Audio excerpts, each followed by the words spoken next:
Hello and welcome to another Scottish mountain walking guide. Today's walk is at the eastern end of the Mamores, climbing Sgùrr Èilde Mòr and Binnein Beag from Kinlochleven. The total distance is 20 kilometres with 1,635 metres of ascent. In summer conditions, it's expected to take around 7 hours and 45 minutes to walk. Again, this is one of the easier routes to navigate with a well-worn path for the most part, and there are only a couple of decision points to look out for along the route. Parking is free at the Grey Mares Waterfall car park. Overnight parking is not permitted and there is a 1.9 metre height restriction. You can probably fit around 16 cars. There is a second car park on Foyers Road, about 10 minutes walk away, that allows overnight parking with no height restrictions. It's 2.5 hours drive from Glasgow or 3 hours and 10 minutes from Edinburgh.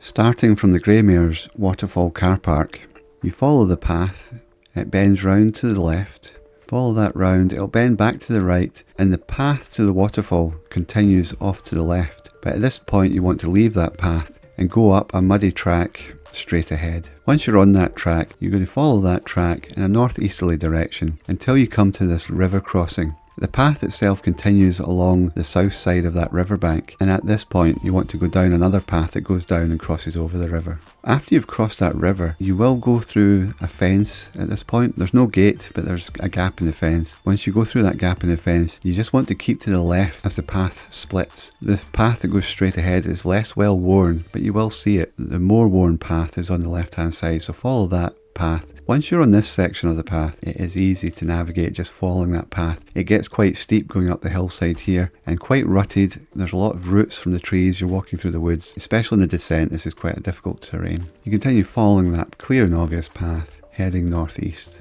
You'll make your way up and then you're going to join a well-made gravel road. You're going to turn to your left when you come to that road, and then you'll see another little small cairn and turn to your right and leave that road. You're just crossing over that road basically. Then once you're on this path, you're going to follow that. It's going to start to ascend up the side of the mountain. Not too bad at this point until you cross over the river. I found it easier to cross the river slightly upstream. Cross into the other side. Again, following the path, it's a clear and obvious path. It starts to get a bit steeper as you're going up the side of the mountain. You'll come to a cairn here. Turn left at that cairn and zigzag up and then just follow that path. You will see a path go off to the left here. Ignore that one. Just follow the path straight ahead and then you'll eventually come to a little crossroads where two paths cross over each other. At that point, turn to your right and follow the clear path. It's going to make its way up here. It gets a bit rockier as you're coming up here. Then the terrain changes to scree. Starting off with some grey scree, which is reasonably stable, not too difficult, and then it'll move on to some red scree. The red scree is looser, just takes a little bit more work. I kept to the right hand side where there was more rocks and just make your way up there. Once you come onto the ridge properly here,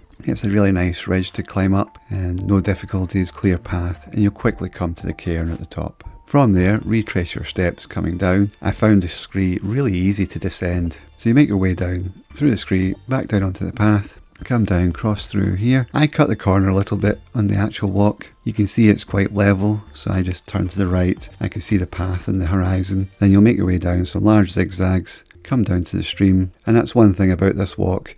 There are lots of streams. If you have a water filter, you really don't need to carry any water. You can just fill up as you go. It'll start to rise up slightly. There's a small plateau. You can see that in the distance if it's a clear day. You cross over that little plateau there and then make your way around and up the side of the mountain here. Some of this is a little bit boggy and wet. If you're wearing trainers, you'll get wet feet in this walk. The path splits. Turn to your right before you come to this little lock-in. Cross over here. Coming up this section, there are bits that are quite rocky and the path is not easy to follow. But you're really just aiming to go up this edge. There's a ridge here. It's a fairly steep ascent, but it's a nice rocky boulder field to climb up through. No scree on this ascent. Quite an enjoyable climb up this section. Come to another small cairn with a large windbreak. And the summit's not way over there as the map shows, it's right here. You get an incredible view across the Ben Nevis from here and the Binnein Beag and Munros I, and you can even see the grey quarries that I showed a couple of weeks ago over here. Really good viewpoint this. And making your way back to the car park is straightforward. You just retrace your steps, just make your way down. There's a bit of descent down to the bottom of this bit here. So you do have quite a steep uphill climb until you get right up to the side of the mountain way over here. And then you start just following the path all the way back down. You come back down to that gravel road. There is an option when you get to the gravel road to follow the gravel road for a while and then come back through the woods It's about 700 metres longer to go that way, although it looks like it's got less actual ascent to climb up, whereas when you come back along this route you're climbing up a little bit the hillside here and then you're descending all the way down into Kinlochleven. It's quite a steep descent down here and a little bit tricky on the way down. You'll make your way back down to the path where the Grey Mare's Tail waterfall is and then just follow the path back to the car park. Good morning, I'm parked at the Grey Mare's waterfall car park for the start of today's walk. From the car park you simply follow this path, well signposted. Parking is free, there are height restrictions and no overnight parking is permitted. We start the walk by going down the side of this little cottage, following this gravel path. As I leave the car park it's exactly 8 AM, Sunday morning. There's only 2 cars in the car park. It can fit around 16 cars I guess. So we'll follow this path for a little bit. As soon as you leave the car park, the path splits. We're going to follow the signs for the Grey Mare's waterfall to start with, so we're going off to the left. We're going to leave the path to the waterfall and head straight ahead there. This path goes off to the left. We want to go up here.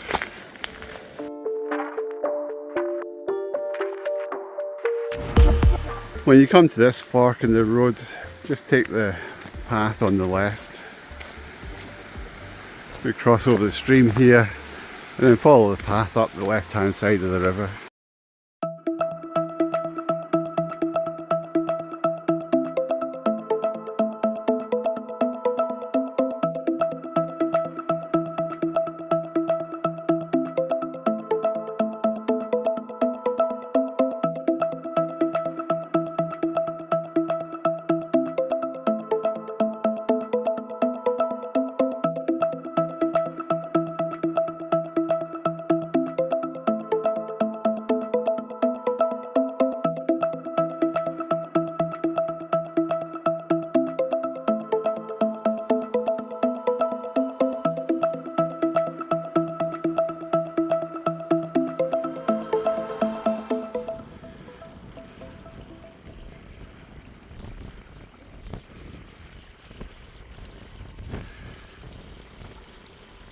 Looking down at Kinlochleven. Wind is picking up.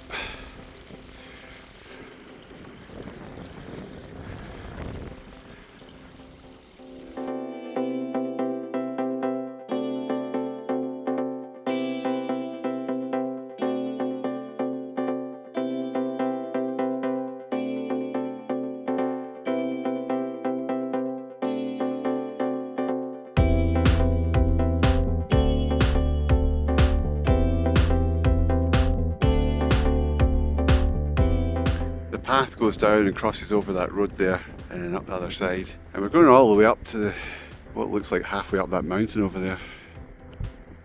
It's about 3 kilometres to the side of that mountain where you can see the path just up there, and it's a little bit more than that to Binnein Beag right at the back, and on the way we'll turn up to the right, climb Sgùrr Èilde Mòr.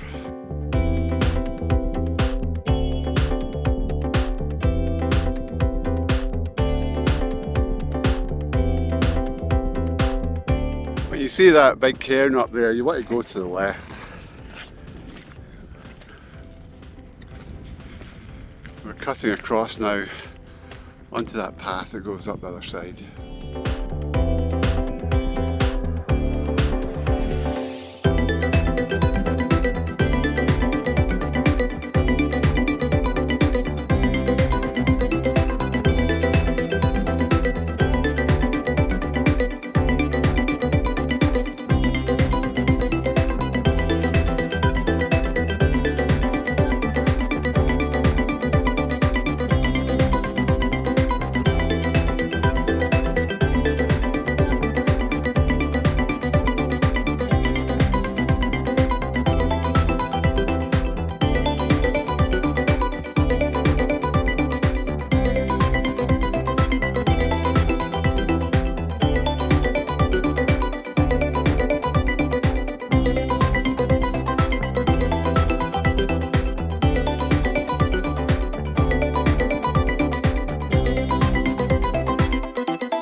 When you get to this little cairn, the path goes up to the left. There is signs of a path going straight on. I suspect that will join up with this one just further on. It zigzags to the left, then back to the right. And the summit's clear just now.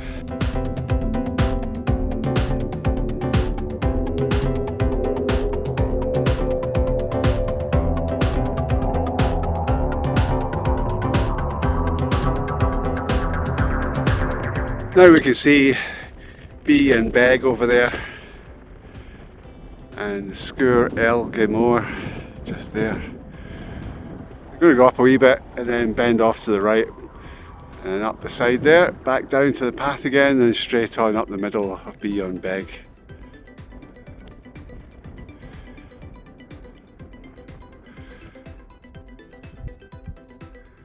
So in the distance over there are the grey corries. Looks like there's been some fresh snow.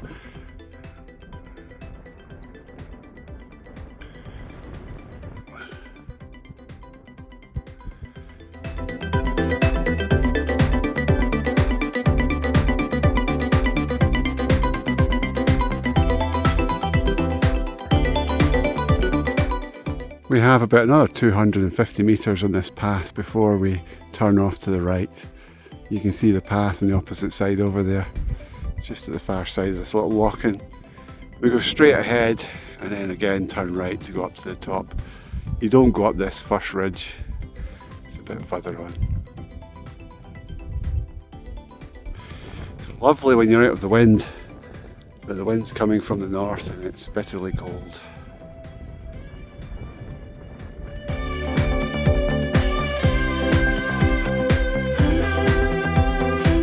There's a little crossroads here.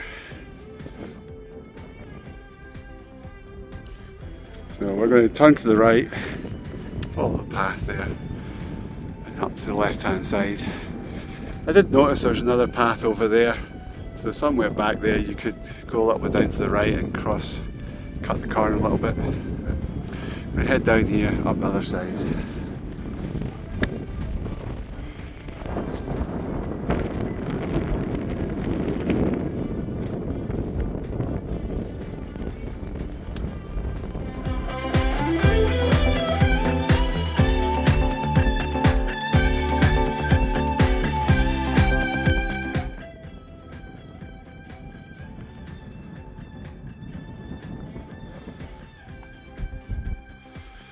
There's a lot of snow in Binnein Beag.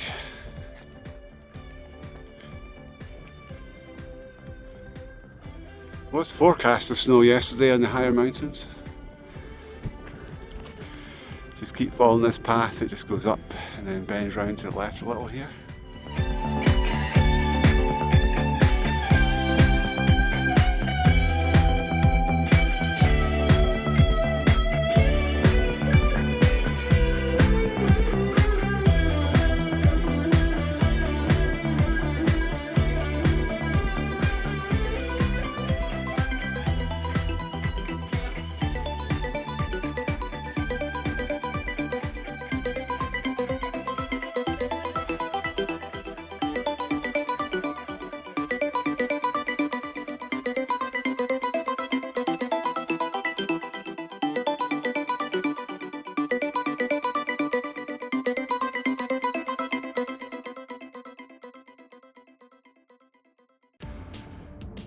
Binnein Beag and Binnein Mòr, Ben Nevis. Don't remember the name of that one.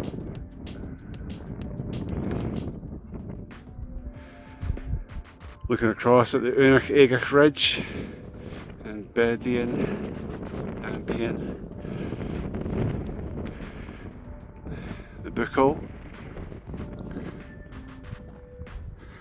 Almost at the summit. There's a fair bit of scree coming up there. The grey stuff is quite solid, the red stuff a bit more loose.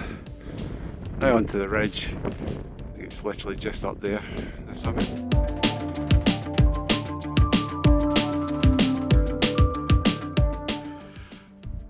At the summit of Sgùrr Èilde Mòr. You can even see Schiehallion on the distance.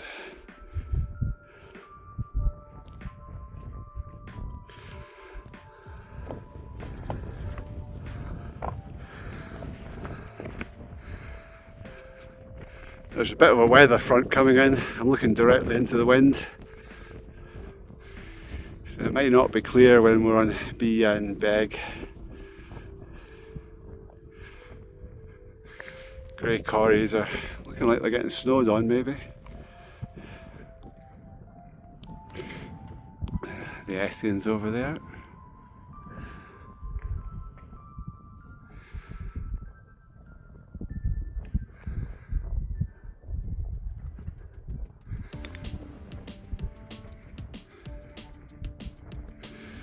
The Buckle.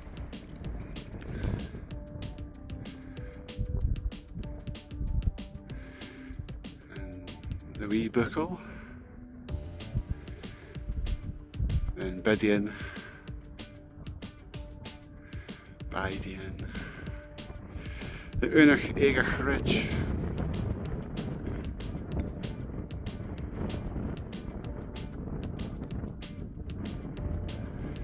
Schoolhouse Ridge is over there.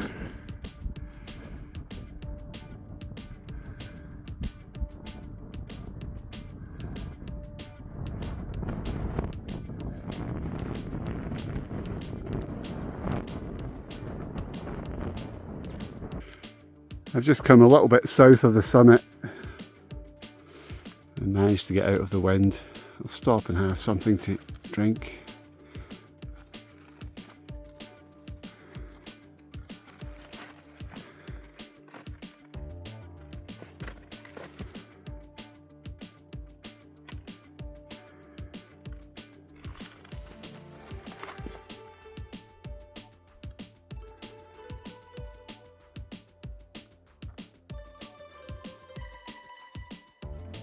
From the summit, I'm going to retrace my steps, heading sort of southwest off along the ridge, and then down to the right.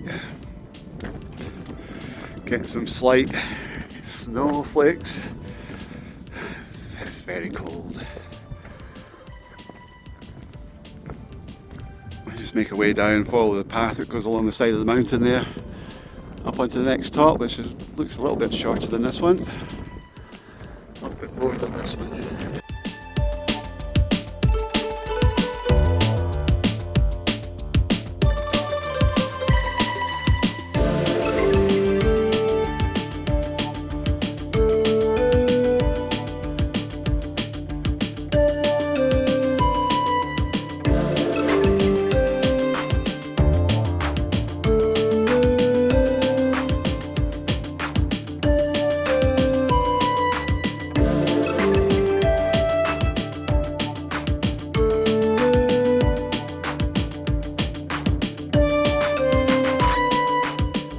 Looking back towards the crossroads where I turned to the right to come up here, I can see that the path that's straight ahead that we want to go onto gets a bit closer to this path.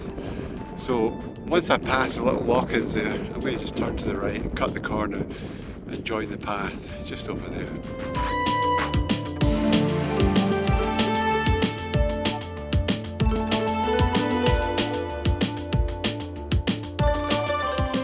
Now I'm just going to go round to the right.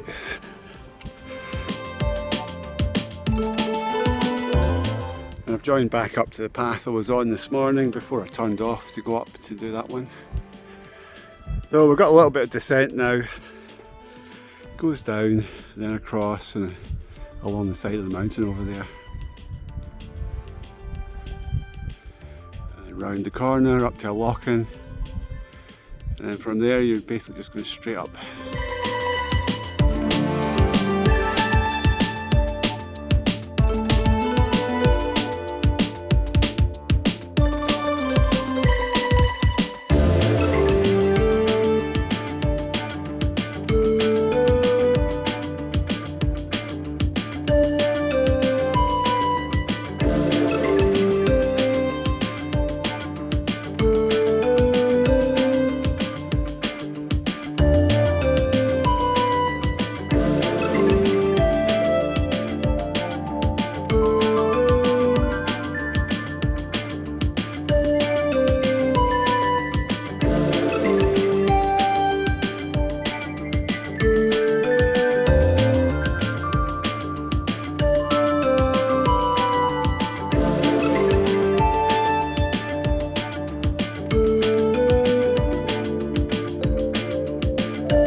As you approach the lock-in, you want to then just bend off to the right. Final section up Binnein Beag. Path goes up to the right here. Looks like it just zigzags on the left hand side of the ridge most of the way up. It's about 200 metres of ascent, 700 metres away to the summit. You can see how cold it is. It's the second week in June and there's still a lot of snow around.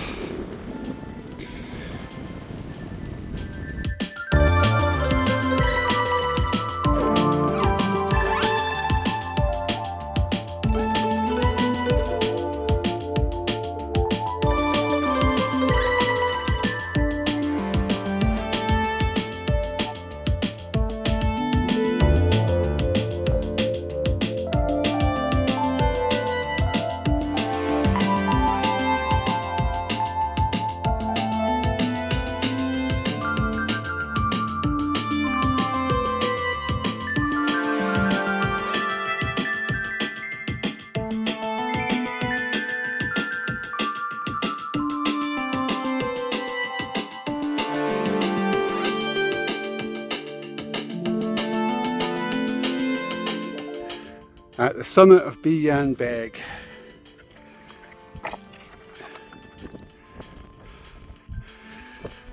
Oh, that was hard work.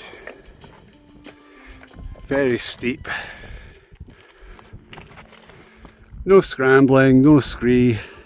A nice route to come up, but just very steep.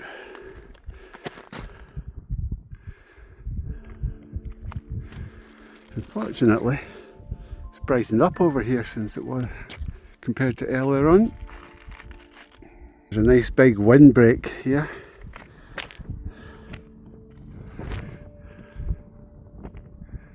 And more amazing views of Ben Nevis.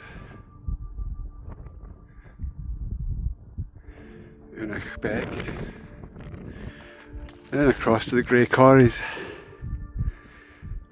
Little stub ban at the end.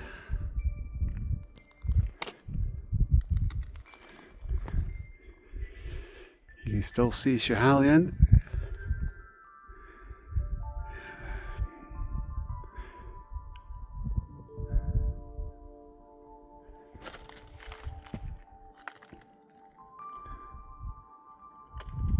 Looking directly across to Angeranach. It is possible to do that from here. You go across to the right there and round and up that ridge. I've done that before. It adds another 450 metres of ascent onto the route. I'm not sure how much time it would take. The wind started to pick up again, so I'm just hiding in the little windbreak, looking across at Ben Nevis. I've checked the route and it's 11 kilometres to get from here back to the car park, with 250 metres of ascent going back down, just taking the same path that I used to come here. We'll leave the other two Mamores for another day. On this summit, simply retrace your steps, heading directly south to start with, back down to the lock-in, then round to the left, and it'll be an easy path to follow.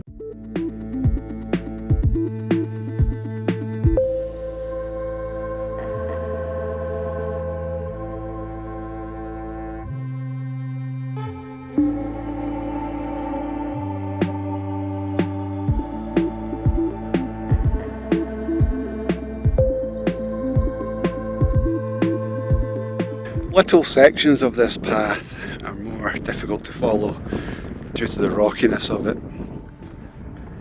Most of it is quite clear. There's just faint signs here, then you can see it ahead there.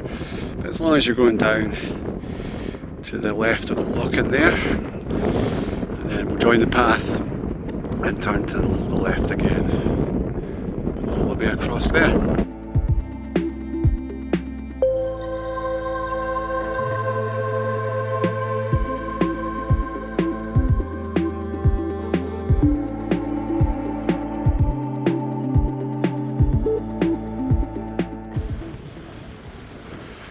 I'm back down at the end of the lock-in, just join the path on the opposite side and then go down to the left.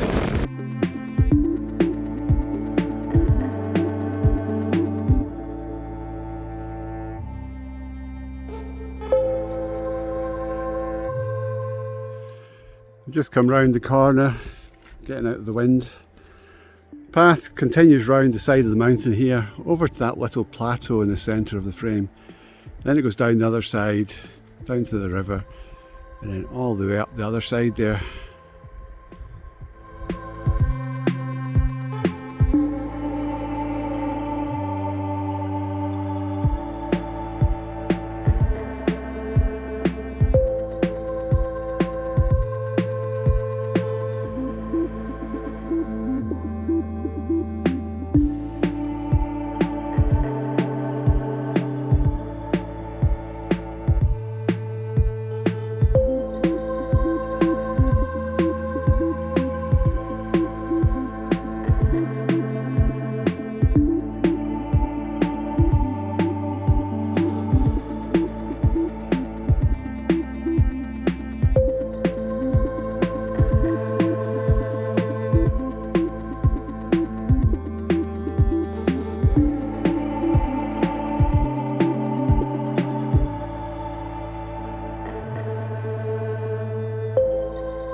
Back at that crossroads we turned off to go up over there. I was too tired. Almost at the highest point on the return journey. Once we get a little bit higher up over there, it's all downhill back to Kinlochleven.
When you come to this particular stream crossing, I found it easier just to go up a little bit.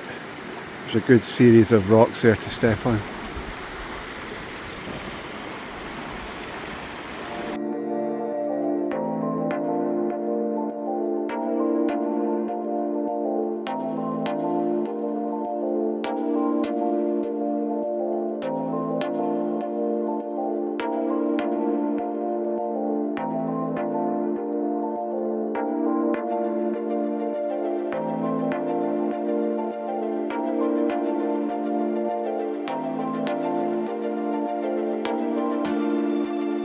I'm back at the gravel road. I'm just going to return the same way I came up. I will be back in the future to climb the two middle Mamores that are just up there. So I'll take the gravel road that time. So straight across, over to the path, then just back out on the hillside over there.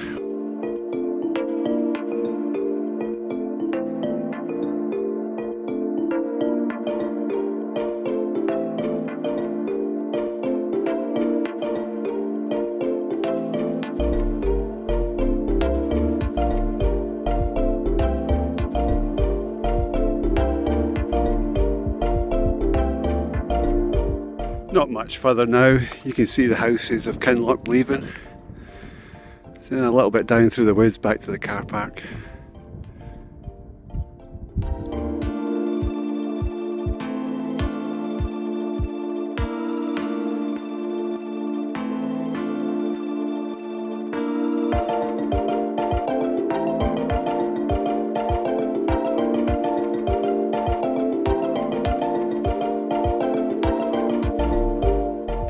This last section, as you come down through the woods, it's even steeper on the way down than on the way up. At least that's how it appears. Lots of slip and trip hazards on this bit, loose rocks, tree roots. Just need to be careful and take your time coming down here.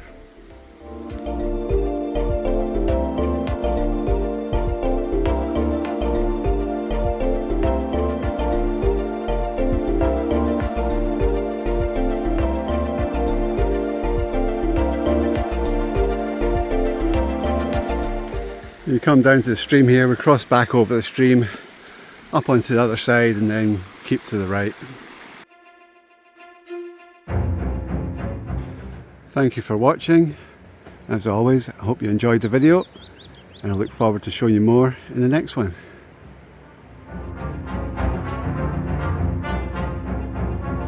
One final turn to the right takes you back to the car park. That's been 8 hours since I left.